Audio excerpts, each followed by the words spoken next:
پہ دشمنوں کے ساتھ لڑ رہے ہیں۔ اس کا کریڈٹ میں بہادر چیف آف آرمی اسٹاف کو دیتا ہوں کہ اس کی قیادت میں چیف مارشل فیلڈ مارشل، ٹھیک ہے، بہادری کا میں سمجھتا ہوں ایک مثال ہے۔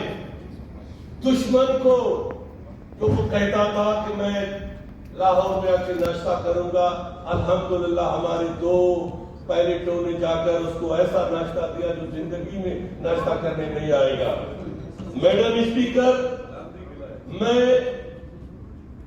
جو انڈیا کے ٹکڑوں پہ پلنے والے بلوچستان میں جو دہشت گرد ہیں ان کو پیغام دینا چاہتا ہوں کہ ہمارے لیڈرشپ شہید محترمہ بے نظیر بھٹو سے لے کے ہزاروں کی تعداد ورکروں نے شہادت نوش کی دہشت گردی سے لڑتے لڑتے ہم ڈرنے والے نہیں ہیں۔ ہم پہ کتنا دفعہ اٹیک کیا گیا، یہ کرائے کے دہشت گرد سمجھتے کہ ہم ڈر جائیں گے۔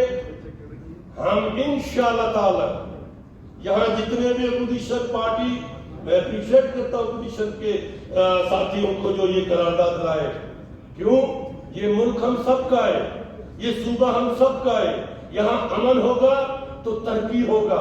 آج آپ دیکھ رہے ہیں کہ ٹرک والوں کو روک کے جس طرح کی چور ڈاکوؤں کی طرح لوگوں کو لوٹ رہے ہیں۔ انشاءاللہ تعالی یہ بہادر افواج نے بڑا برداشت کیا، ان کو وہ سبق سکھایا جائے گا انشاءاللہ 2-3 مہینے میں ان کا نام نشان بھی نہیں ہوگا۔ جب بھی ہم اسمبلی کے فلور پہ بات کرتے تو کہتے ہیں غدار لوگ ہیں۔ اچھا غدار میں ہوں جو میں اپنے وطن کے لیے بات کرتا ہوں؟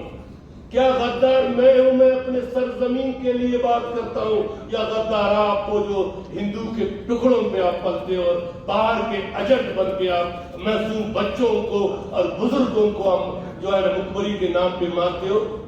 میں اپنے سرزمین کے لیے جان دینے کے لیے، آپ کو یاد ہے کہ پنڈی میں شہید محترمہ بے نظیر بھٹو کی جو آخری اسپیچ تھی، کہا کہ مجھے یہ سرزمین پکار رہی ہے۔ جب اس پہ کارساز پہ اٹیک ہوا، صبح بی تمام اسپتالوں پہ گیا اور اپنے زخمی اور شہداء کے گھر پہ گیا، ایک خاتون ہوتے ہوئے۔ آج تو مردوں پہ پٹاخہ بچ جاتا ہے تو وہ لندن میں جا کے 3 مہینہ کو بخار ہو جاتا ہے۔ ہم مذمت کرتے ہیں دہشت گردوں کا، اور آخر میں ان قرارداد کا بھرپور حمایت کرتا ہوں۔ ہم سب ایک ہیں، ہم سب پاکستانی ہیں۔ انشاءاللہ تعالی اس ناسور کو بلوچستان سے ہم ختم کریں گے۔ یہ چند مٹھی پر دہشت گرد آزاد کریں گے بلوچستان کو۔ پاکستان زندہ باد۔